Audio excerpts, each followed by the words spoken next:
ذكروك عندي في حديث عابر شوقا فأغرقت الدموع محاجر.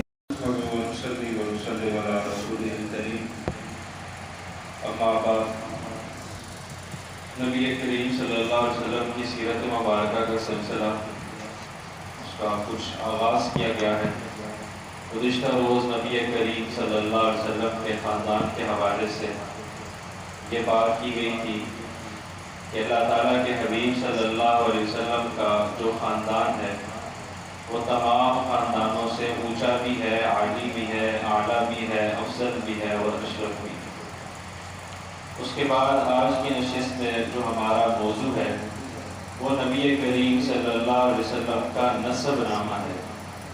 ہر بندے کا ایک نسب ہوتا ہے جس میں اس کا نام، اس کے والد کا نام، اس کے دادا کا نام، پردادا کا نام، اسی طرح تمام پشتوں تک اس کا یہ نسب چلتا ہے. تو نبی کریم صلی اللہ علیہ وسلم کا بھی ایک نسب نامہ ہے جو کہ نسب نامہ لکھنے والوں نے محفوظ کیا ہے اور کتابوں میں اس کو درج کیا ہے.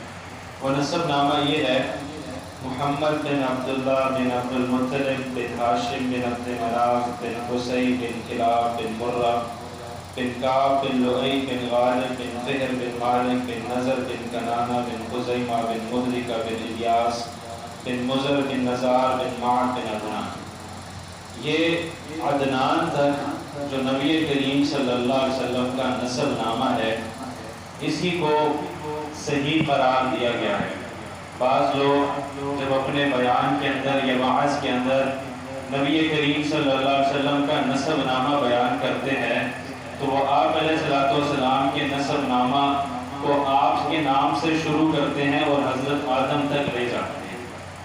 تو اللہ تعالیٰ کے حبیب صلی اللہ علیہ وسلم نے اس حوالے سے یہ بات بیان کی کہ جو لوگ میرے نسب کو حضرت آدم علیہ السلام تک لے جانے کی کوشش کرتے ہیں تو ایسے جتنے بھی نساب ہیں وہ جھوٹ بولتے ہیں، کیونکہ بیچ میں بہت سے نام ایسے آ جاتے ہیں جو کہ اللہ تعالیٰ کے حبیب صلی اللہ علیہ وسلم کے نسب نامہ میں شامل نہیں ہیں.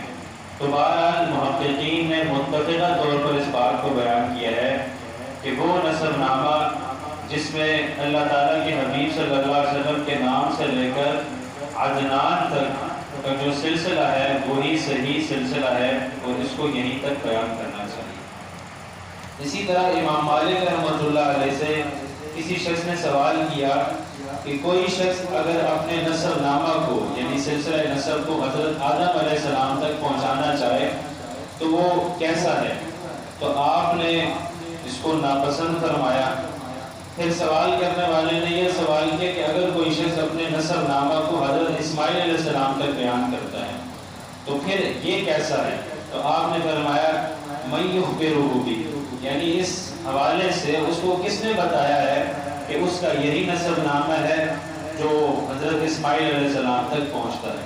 تو بہرحال ایک بات یہ ہمارے ذہن کے اندر ہونی چاہیے کہ نبی کریم صلی اللہ علیہ وسلم کا نسب نامہ محمد بن عبداللہ یہ سارا سلسلہ چلے گا اور عدنان تک ہی صحیح نسب نامہ ہوگا. اب ان ناموں میں سے سارے ناموں کو یا ان کے پس منظر کو یا اس کے تعارف کو ذکر نہیں کیا جا سکتا.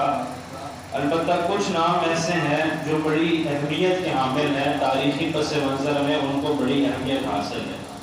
ان میں سے ایک نام فہر ہے، ان کا حقیقی نام قریش ہے. آج کل کے معاشرے کے اندر بھی آپ کو قریشی خاندان سے وابستہ بہت سی برادریاں مل جاتی ہیں.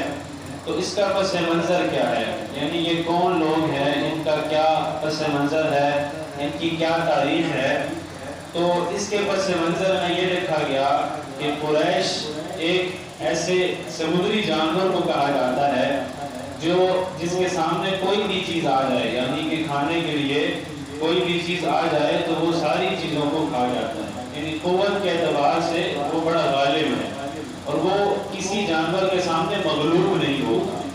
تو یہ جو قریشی خاندان تھا اس کو بھی قریش اس وجہ سے کہا جاتا تھا کہ یہ اپنے مد مقابل جو بھی دشمن آتا تھا اس کے سامنے ہمیشہ غالب رہا کرتا تھا، مغلوب نہیں ہو رہا تھا. آج کل کے زمانے میں بھی جو لوگ اس خاندان سے وابستہ ہوتے ہیں، نام کا ہی ان کے اندر کافی اثر ہوتا ہے، اجتماعیت کے حوالے سے، قوت کے حوالے سے یہ چیز آپ کو ان کے اندر واضح طور پر نظر آئی۔ تو یہ قریش جو خاندان ہے، اس کا یہ مختصر سا پس منظر ہے کہ جو لوگ اپنے آپ کو قریشی خاندان سے وابستہ رکھتے ہیں، اس کا یہ ایک چھوٹا سا تاریخی پس منظر ہے۔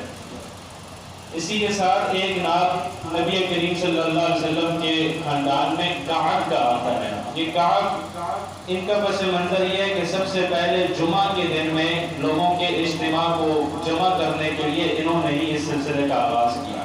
یعنی جمعہ کے دن میں ایک خطبہ دیا جاتا تھا اور اس میں اللہ تعالیٰ کی حمد و ثنا کو بیان کیا جاتا تھا۔ تو یہ نبی کریم صلی اللہ علیہ وسلم کے نسب نامہ میں یہ جو ہستی تھی، انہوں نے جمعہ کے دن میں جمعہ کے کام کا آغاز کیا۔ اسی کے ساتھ ایک نام آتا ہے کلاب۔ یہ کلاب کلب کی جمع ہے، عربی میں کلب کا معنی ہے کتا، اور بہت سارے کتوں کو کلاب کہا جاتا ہے۔ سوال یہ پیدا ہوتا ہے کہ اس قسم کے نام کو نبی کریم صلی اللہ علیہ وسلم کے نسب نامہ میں کیا اس کا کیا تعلق ہے؟ تو یہی سوال اسی خاندان سے وابستہ ایک شخص تھا جس کا نام ابو الرقیش تھا۔ اس سے ایک شخص نے سوال کیا کہ تمہارے جو اولاد ہے، تم اس کو اپنے نام جب رکھتے ہو تو اس کے نام عجیب طرز کے رکھتے ہو، یعنی کلب نام رکھتے ہو کتے کے نام پر یا بھیڑیے کے نام پر، اور جب اپنے غلاموں کا معاملہ آتا ہے تو اس میں بڑے اچھے اچھے نام رکھتے ہو، تو یہ کیا وجہ ہے؟ تو اس نے کہا دراصل بات یہ ہے کہ جو غلام ہے وہ ہم اپنی خدمت کے لیے رکھتے ہیں، یعنی وہ ہمارے کام کاج کرتے ہیں، روزانہ ان سے وابستگی رہتی ہے، ان سے تعلق رہتا ہے، تو اس لیے ان کے ہم اچھے اچھے نام رکھتے ہیں۔ مرزوق یعنی رزق دیا ہوا، ربا یعنی لوگوں کو نفع پہنچانے والا۔ لیکن جو ہماری اولاد ہے وہ دشمن سے مقابلے میں کھڑی ہو جاتی ہے اور جنگ کے اندر پہلی صفوں میں ہوتی ہے، تو اس لیے غلام ہماری خدمت کرتے ہیں، ان کے اچھے اچھے نام رکھتے ہیں تاکہ ہمیں بھی ان کو بلانے میں اچھا معلوم ہو، اچھا محسوس ہو۔ لیکن جو ہماری اولاد ہے اس کو ہم دشمن سے مقابلے کے لیے ہمیشہ پیش رکھتے ہیں، اس لیے یہ کہ جب دشمن ان کو بلائے تو ان کے ناموں سے بھی ہیبت کھائے، تو اس وجہ سے ہم ایسے نام رکھتے ہیں۔ یہاں یہ بات بھی سمجھ لینی چاہیے کہ یہ جو عرب کے اندر ایک خاندان تھا، اپنے یعنی غلام تھے، ان کے نام تو اچھے رکھتا تھا، لیکن جو اپنی اولاد تھی ان کے نام تھوڑے سے ہیبت ناک رکھا کرتا تھا۔ اور یہ بات بھی معلوم ہو رہی ہے کہ یہ اپنی اولادوں کو دشمن کے مقابلے میں صف اول میں رکھا کرتا تھا۔ لیکن آج ہمارے سیاستدانوں کا کیا حال ہے کہ ہمارے سیاستدان اپنی اولاد کو تو بچا لیتے ہیں، لیکن سیاسی کارکن جو ہوتے ہیں وہ ان کے محاذ میں، ان کے کاموں میں، ان کے بعد میں اپنے آپ کو مٹانا شروع کر دیتے ہیں۔ یہ نہیں دیکھتے کہ ہمارے سیاستدان اچھا کر رہے ہیں یا برا کر رہے ہیں، ان کی اولادیں محفوظ ہو جاتی ہیں، اور یہ کہ جو لوگوں کی اولادیں ہیں وہ ان کے مشن میں، ان کے کاز کے اندر اپنے آپ کو مٹا دیتی ہیں۔